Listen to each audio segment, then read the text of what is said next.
며칠 전 교회 사무실로 한 분이 찾아오셨는데요. 그분은 몇 년 동안 교회에 계속 나오지 못했던 장기 결석자였습니다. 근데 얼굴이 많이 좋아졌더라고요. 그래서 어떻게 집사님 잘 지내셨나 보네요. 얼굴이 많이 좋아지셨습니다. 그동안 어떻게 지내셨습니까? 라고 물어보았습니다. 그랬더니 집사님 하시는 얘기가 목사님 교회에 나오지 못했던 그 기간 동안 참으로 지옥과 같은 그런 삶을 살았었습니다. 전쟁 같았었죠. 제주도에 처음에 내려올 때는 죽으려고 내려왔었는데 그래도 마지막 희망을 붙잡고자 제주 중문교를 찾았고 그때 오공희 목사님의 설교와 예배를 드리면서 참으로 많이 감동을 받고 은혜를 받았습니다. 그래서 잘 살아보려고 그렇게 직장도 구하고 일을 찾았는데 처음에 지인의 소개로 찾아갔었던 그 일터에는 사장님이 원래 계약했었던 그 조건과는 전혀 다르게 초과 근무와 그리고 너무 힘든 일들로 인하여서 너무너무 힘들었었는데 거기에다가 설상가상 임금까지도 밀리는 그런 사태가 있었다고 합니다. 그래서 부득이하게 나올 수밖에 없었고 이후에 찾아갔었던 곳은 현장 노무직이었었는데 거기에서는 6개월 동안 열심히 일을 했지만 거기서도 임금을 받지 못했다고 합니다. 그때마다 자기가 견딜 수 있었던 것은 우공희 목사님의 말씀을 통해서 들었었던 그 귀한 말씀들 그리고 유튜브를 통해서 들려오는 귀한 말씀, 목사님들의 말씀을 들으면서 버틸 수 있었다라는 이야기를 하셨습니다. 그리고 때가 되어지니 2년간 여러 가지 싸움 끝에 결국에 임금을 다 받지는 못했고 80% 정도 임금을 받았었는데 그 돈을 가지고 트럭을 하나 사서 해안도를 돌면서 바베큐를 파는 그런 장사를 하게 되는데 뭐 많이는 아니지만 조금 그렇게 수입을 벌고 있다라고 이야기를 들었습니다. 그러면서 목사님께 너무 감사하는 마음이 생겨서 그렇게 인사차 오게 되었다라는 그런 이야기를 들었습니다. 그러면서 참 살기가 만만치 않다라는 이야기를 계속 하였지만 그래도 목사님과 그리고 성도님들의 기도 덕분에 지금까지 잘 버틸 수 있었다라고 하는 그 이야기를 하시고 돌아가셨습니다. 맞습니다, 여러분. 우리는 정도의 차이는 있지만 예배를 잘 드린 후에 삶의 현장으로 돌아갑니다. 삶의 현장으로 돌아갈 때는 하나님의 말씀에 잘 순종하고 그리고 하나님께서 기대해 주시는 그 기대만큼이나 그렇게 승리하는 삶으로 살고 싶은 마음으로 다짐하면서 나가지만 사실 우리의 삶 속에는 늘 풀리지 않는 숙제들이 있습니다. 여전히 풀리지 않는 인간관계, 부부관계라든가 10대 사춘기를 맞이하고 있는 자녀와의 관계라든가 상사와 동료와의 관계 속에서 풀리지 않는 여러 가지 영적인 문제들, 그 문제들 속으로 우리는 들어가게 되어집니다. 성경은 명확하고 정확하게 이야기하고 있습니다. 우리가 눈에 보이는 그런 세계가 있는 것이 아니라 보이는 세계뿐만 아니라 보이지 않는 영적인 세계도 있다라고 이야기를 하고 계십니다. 그 가운데서 보이지 않는 영적인 세계 가운데에 영적인 싸움도 있다라고 분명하게 말씀하고 계십니다. 그러면서 오늘 본문은 15절부터 읽었는데요. 에베소서 5장 14절 말씀 바로 앞절을 보면 이런 말씀이 나옵니다. 잠자는 자여 깨어라 그리고 일어나라 라고 말씀하고 있습니다. 자, 이것이 무슨 말씀일까요? 영적 전쟁이 일어나고 있는 이 상태에서 잠자는 자처럼 굴지 말고 깨어서 일어나야 된다라고 말씀하고 계십니다. 그렇다면 왜 깨어서 일어나야 될까? 왜 깨어서 일어나야 될까? 그것은 바로 그 다음 절에 볼 수가 있습니다. 15절에 그런즉 너희가 어떻게 행할지를 자세히 주의하여 지혜 없는 자 같이 하지 말고 오직 지혜 있는 자 같이 하라라고 말씀하십니다. 깨어서 일어나서 빛의 자녀들처럼 행하여야 되는데 그 빛의 자녀들처럼 행하는 것이 바로 지혜로운 사람이라고 이야기하고 있습니다. 자, 그러면 지혜는 어떤 것일까요? 지혜는 한마디로 말하면 분별력입니다. 분간할 수 있는 능력. 비슷비슷하니까 분간하기 어려운데 분명하게 가릴 수 있는 능력이 바로 분별력이고 그것은 지혜라고 이야기할 수 있습니다. 로마서 12장 말씀처럼 하나님의 선하시고 기뻐하시고 온전한 뜻이 무엇인지 분별할 수 있는 능력, 그 능력을 가지고 있는 사람이 바로 지혜로운 사람이라고 이야기할 수 있는 것이죠. 그렇다면 지혜롭다라는 말을 풀어서 오늘 본문 말씀은 두 가지로 말씀하고 계시는데요. 첫 번째는 세월을 아낄 수 있는 사람을 지혜로운 사람이라고 이야기했습니다. 그리고 두 번째로는 성령 충만한 사람이 바로 지혜로운 사람이라고 말씀하고 계십니다. 첫 번째에 해당하는 세월을 아끼는 사람은 어떤 사람인가? 16절을 보면 세월을 아끼라 때가 악하니라 라고 말씀하고 계십니다. 본절에 세월을 아끼라 라는 말씀에 이 아끼라는 말은 구출하다, 값을 치르다 라는 말입니다. 근데 그 뒤에 따라오는 때가 악하니다 라고 말씀하고 계시죠. 때가 악하다는 말은 무슨 말일까? 원어를 이렇게 보니까, 원서를 보니까 이 말씀을 조금 의역을 하면 바로 이 말씀입니다. 하나님의 심판이 다가오고 있다라는 것입니다. 하나님의 심판이 다가오고 있으니 세월을 아끼라라는 말씀인 것입니다. 그러니 하나님의 심판의 때가 얼마 남지 않았으니까 하나님의 뜻이 무엇인지 잘 분별하고 지혜로운 사람이 되어서 세월을 허송하지 않고 하나님께서 기뻐하시는 그 일이 무엇인지 잘 분별하여서 하나님께서 기뻐하시는 일로 그 시간을 보내라라는 말씀이신 것이죠. 저희 교회에 원보라 집사님이 계십니다.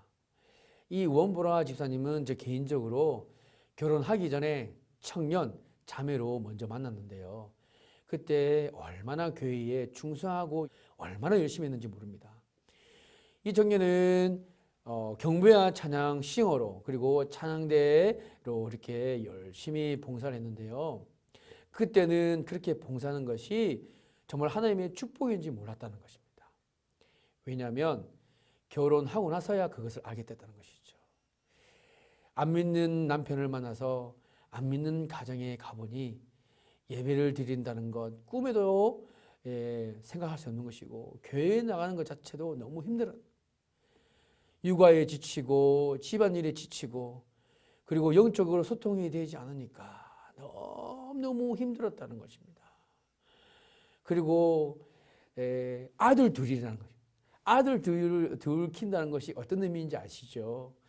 너무너무 혼자서 아들 둘을 키우는데 육체로나 정신적으로나 영적으로 너무너무 다운이 되어지는데 그때마다 하나님을 예배하고 하나님을 찬양하고 그렇게 하나님 안에서 살아간다는 것이 신앙생활을 한다는 것이 얼마나 기쁜 것인가 그때 절실하게 느꼈다는 것입니다. 그래서 가끔씩 교회 날 때마다 앞에서 찬양하던 하는 집사님과 청년의 모습을 보면 찬양대에서 그렇게 섬기는 모습들을 보면 야, 내가 저 자리에서 그렇게 하나님을 찬양하고 예배했었는데 하면서 부러운 마음이 너무너무 그렇게 컸다는 것이에요. 그러던 중에 2018년 작년 연말이죠. 그때에 두 부서로부터 연락을 받았다는 것입니다. 안내사역팀으로부터 내년에 함께같이 안내사역팀으로 섬겨줄 수 있겠느냐라는 부탁과 두 번째로는 경배와 찬양에서 싱어로 다시 섬겨줄 수 있느냐라고 하는 그런 부탁을 받았다는 것입니다. 두말하지 않고 제가 지금 상황으로 봤을 때는 사실 교회 일을 하고 봉사하는 것이 힘들지만 어떻게든 제가 그것을 시간을 빼서라도 제가 그 일을 섬기도록 하겠습니다 해서 올해 2019년에는 안내 사역팀으로 그리고 또 경배와 찬양 싱어팀으로 섬기겠다는 것입니다. 그렇게 또 첫 모임 때 그렇게 함께 나눌 때 목사님, 집사님 제가 다시 이 자리를 설 수 있다는 것은 하나님의 은혜인 줄로 믿습니다. 내가 잃어버리고 나니 이 귀한 자리가 이렇게 하나님을 섬기고 교회를 섬기고 하나님을 더 알아갈 수 있는 이 귀한 자리가 얼마나 소중한 것인지 이제 알았다는 것입니다. 사랑하는 성도 여러분, 하나님께서 기뻐하시는 하나님의 소중한 자리, 지금 열심히 여러분들이 섬기고 봉사하시는 그 일을 그 어떤 누구에게도 뺏기지 않는, 그 기쁨을 뺏기지 않는 아름다운 믿음의 지혜를 가지고 있는 믿음의 사람들이 될 수 있게 되기를 주님으로 축복드립니다. 하나님께서 기뻐하시는 것이 무엇인지 분별할 수 있는 지혜가 있게 쓰시길 바랍니다. 그 지혜를 지켜서, 그 지혜를 얻어서 이 세월을 아끼는 그런 성령 충만한, 그리고 분별력 있는 믿음의 사람들이 다 되시길 바랍니다. 두 번째로는 성령 충만한 사람이 바로 지혜로운 사람이라고 말씀하고 계십니다. 성령 충만함에 대해서 성경은 어떻게 이야기하고 있냐면요, 18절에 이렇게 말씀하고 있습니다. 18절에 성령 충만함을 받으라 라고 말씀하시기 전에 뭐를 이야기하고 있냐면요, 술 취하지 말라, 이는 방탕한 것이니 라고 말씀하고 있습니다. 성령 충만함을 술 취하지 말라라는 것과 지금 비교했는데, 은혜 받았다라고 해서 난리법석 치지 말라는 것입니다. 성령 충만한 것은 정신이 온전한 것입니다. 성령 충만함을 받으면 삶의 질서가 생기고요, 계획성이 생기고요, 낭비가 없어집니다. 절제가 있습니다. 그리고 그것이 바로 성령 충만한 모습인 것을 꼭 기억하시기 바랍니다. 여러분, 여기에서 술 취한 것은 방탕한 것이라고 이야기하고 있는데요, 원문에는 이 방탕한 것이 낭비하는 것이라고 쓰여 있습니다. 흘리고 다니는 것, 절제하지 못하는 것, 줄줄 흘리고 다니는 것, 이것이 바로 방탕한 것이라고 이야기하고 있습니다. 그러나 정반대로 성령 충만한 것은 절제가 있고 질서가 있고 온전한 것입니다. 그것이 바로 성령 충만함인데, 그런 온전함을 받은 성령 충만함을 받으면 세 가지의 모습이 나타나는데, 그것이 바로 이어서 19절, 20절, 21절에 나타납니다. 자, 성령 충만함을 받으면 첫 번째 어떤 모습이 나타나냐? 영적 소통이 이루어집니다. 19절 말씀을 한번 읽어보겠습니다. 시와 찬송과 신령한 노래들로 서로 화답하며. 제가 늘 느끼지만 여러분들이 이난시 예배 드리시기 위해서 처음에 들어오셨을 때 그때의 얼굴, 모든 수고하고 무거운 짐을 다 가진 그런 얼굴로 들어오셨다가 하나님을 찬양하고 예배하고 말씀을 듣고 그 다음에 결단의 찬송을 부르실 때 그때 여러분들의 모습을 보면 정말로 환한 얼굴로 바뀌어 있는 것을 보게 됩니다. 여러분, 왜 그렇습니까? 영적인 소통이 이루어졌기 때문에 그렇습니다. 예배에 빠지고 말씀에 빠지고 기도에 빠지니까 하나님으로부터 오는 영적인 그 귀한 은혜가 정말로 바짝 마른 손수건처럼 그렇게 바짝 말라있던 우리 심령이 하나님의 은혜의 담비가, 성령의 은혜의 담비가 촉촉하게 적셔지니까 영적인 소통이 이루어지고, 그래서 하나님의 은혜로 말미암아 우리 얼굴이 변화지고 우리 심령이 변화되어지는 놀라운 은혜를 받게 되는 것입니다. 사랑하는 성도 여러분, 바라기는 이런 영적인 소통이 이런 주일 예배뿐만 아니라 여러분들의 가정에서도, 여러분들의 일터에서도, 여러분들이 함께같이 소그룹으로 예배를 드리는 셀 모임 가운데서도 그렇게 영적인 소통이 이루어질 수 있는 은혜가 있게 되기를 주님의 이름으로 축복드립니다. 마음이 활짝 열리고 어떻게 저런 것까지 나눌 수 있을까라고 할 정도로 깊은 것까지 서로 나눌 수 있는 영적인 소통이 이루어질 때 여러분들 안에 있는 해결되지 않은 모든 영적인 문제들이 다 해결되고 또 다 소통이 되어지고, 그래서 치유가 이루어지는 아름다운 영적인 소통이 일어날 수 있게 되기를 주님의 이름으로 축복드립니다. 두 번째입니다. 성령 충만하면 어떻게 되느냐? 범사에 감사할 수 있는 지혜로운 사람이 된다는 것입니다. 여러분, 오늘 20절 말씀을 한번 읽어보겠습니다. 범사에 우리 주 예수 그리스도의 이름으로 항상 아버지 하나님께 감사하며. 여기에서 우리가 주목해야 될 것은 바로 감사입니다. 세상은 복잡하고 점점 염려할 문제가 너무너무 많이 있습니다. 자녀의 문제가 있고, 노후의 문제가 있고, 죽음의 문제, 그리고 질병의 문제 등 정말로 이 세상을 살아가는 사람들 중에 염려 없는, 문제 없는 사람이 어디 있습니까? 그러나 실제로 우리가 염려하는 80%는 일어나지 않는다고 이야기합니다. 염려는 어찌 보면 쓸데없는 걱정이라고 이야기했습니다. 그래서 사도 바울은 다른 신약 성서에 이렇게 이야기하고 있죠. 빌립보서 4장 말씀에 아무것도 염려하지 말고 모든 일에 기도와 간구로 너희 구할 것을 오직 하나님께 감사함으로 아뢰라 라고 말씀하고 있습니다. 그리하면 모든 지각에 뛰어나신 하나님의 평강이 너희 마음과 생각을 지키시리라 라고 말씀하고 있습니다. 여러분, 믿음은 선택입니다. 감사는 선택입니다. 감정이 아닙니다. 감사는 선택이고 훈련입니다.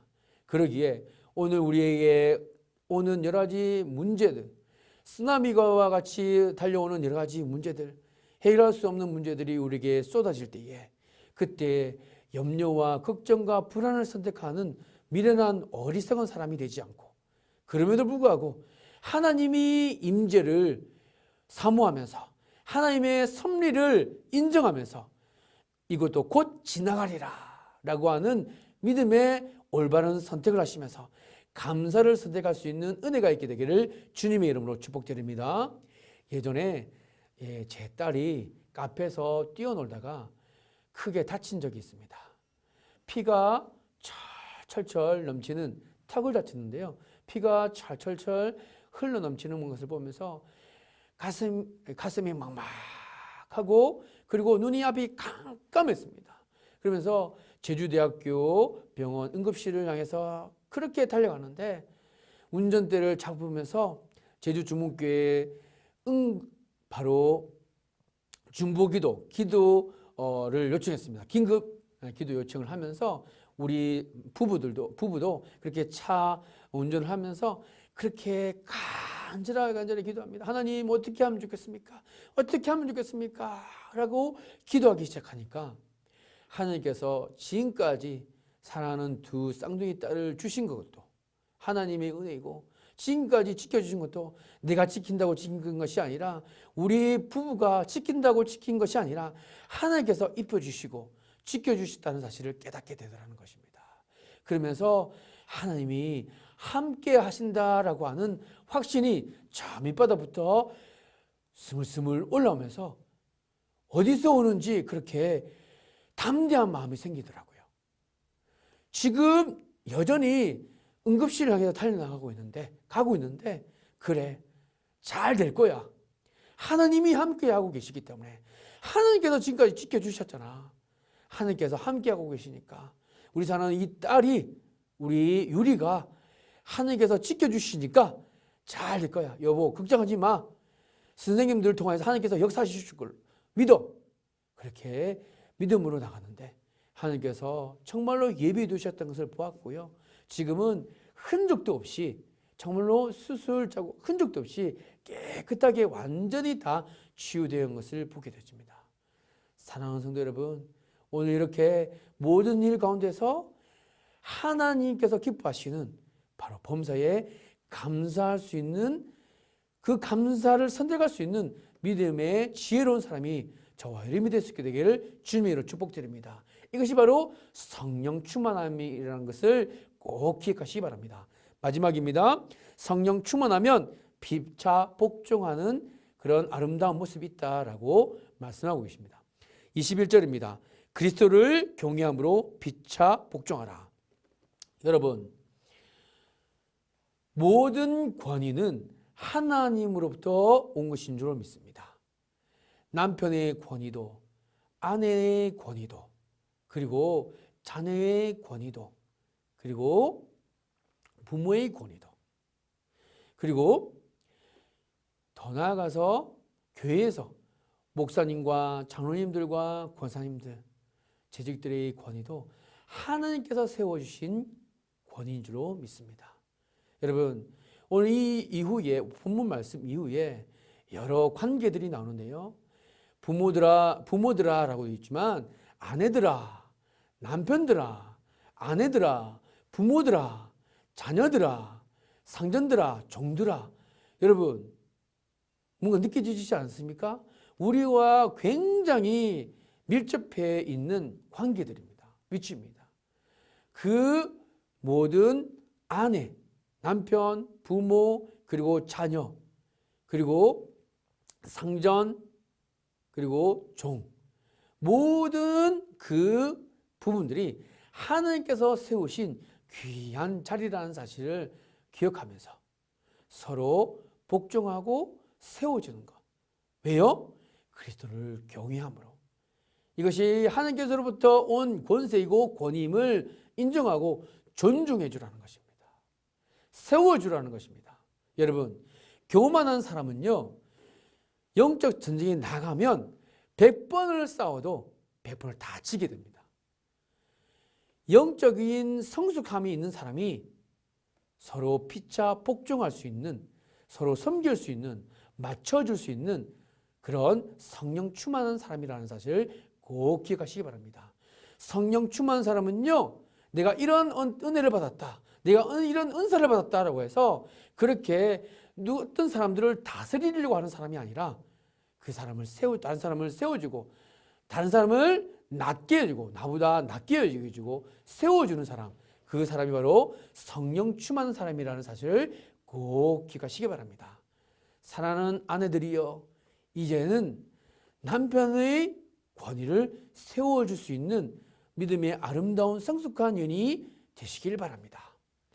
남편들이여, 사랑하는 아내를 세울 수 있는 믿음의 남편이 다 되시길 바랍니다. 여러분, 오늘 공동체를 세워가는 그리스도를 경외함으로 피차 복종하며 세워가는 이 아름다운 모습이 성령 충만한 삶이라는 사실을 꼭 기억하시고, 하나님의 은혜가 점점점 여러분들의 가정에, 여러분들의 일터에, 여러분의 사역 가운데에 넘쳐날 수 있게 되기를 주님으로 축복드립니다. 말씀을 정리하겠습니다. 사랑하는 성도 여러분, 눈을 뜨시기 바랍니다. 깨시기 바랍니다. 이제 일어나십시오. 우리의 삶의 현장 가운데 일어나고 있는 모든 문제들, 영적인 전쟁이 있다라고 말씀하고 계십니다. 가정이 깨지고 관계가 깨지고 하나님의 질서를 무너뜨리려고 하는 영적인 공격들이 있다는 것을 이야기하고 있습니다. 그러니 하나님의 자녀들처럼, 빛의 자녀들처럼 깨어나서 일어나서 지혜로운 사람이 되라고 말씀하시는데, 그 지혜로운 사람은 세월을 아낄 수 있는, 하나님께서 기뻐하시는 그 우선순위가 무엇인지 구별할 수 있는 분별력 있는 사람이라는 사실을 오늘 성경은 말씀하고 계십니다. 성령 충만을 받으십시오. 그 사람이 바로 지혜로운 사람이라고 했습니다. 영적인 소통이 일어나고 예배에 빠지고 말씀에 빠지고 기도에 빠져서 성령 충만한 영적인 소통이 여러분들의 가정의 일터에, 그리고 여러분들의 사역 가운데에 넘쳐날 수 있게 되기를 바랍니다. 그리고 서로 함께같이 서로 타협하고 서로 세워지며, 그리고 함께같이 섬길 수 있는 은혜가 여러분들 가운데 있게 되기를 바랍니다.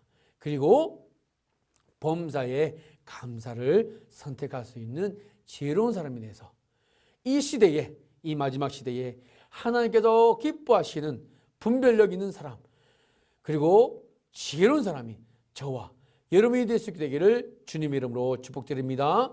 기도하겠습니다. 하나님, 참으로 감사합니다. 주님의 은혜 가운데에 하나님, 오히려 이 마지막 시대에, 영적 전쟁이 일어나고 있는 이 마지막 시대에 함께같이 우리가 지혜로운 사람이 될 수 있는 그 영적인 비결을 함께 나눌 수 있도록 은혜 주신 것 너무나 감사드립니다. 하나님의 심판 때가 다가오고 있다는 사실을 영적으로 깨어서 인지하게 해주옵시고, 우선순위를 정하여서 하나님께서 기뻐하시는 뜻이 무엇인지 분별할 수 있는 지혜를 가지고 세월을 아낄 수 있는 믿음의 사람이 될 수 있도록 인도하여 주시옵소서. 성령 충만함을 받기를 원합니다. 영적인 소통이 일어나기를 소망합니다. 범사에 감사를 선택할 수 있는 지혜로운 사람이 되기를 소망합니다. 그래서 가정을 세우고 남을 나보다 낮게 여기는 영적인 성숙함이 이루어져서 주님께 영광, 더욱더 예수님을 사랑하고 하나님을 더욱더 사랑하고 교회를 살리고 가정을 살리는 믿음의 걸음을 걸어가는 지혜로운 분별력 있는 믿음의 사람들이 다 되어 수 있도록 인도하여 주시옵소서. 감사드리며 예수님의 이름으로 기도하옵나이다. 아멘.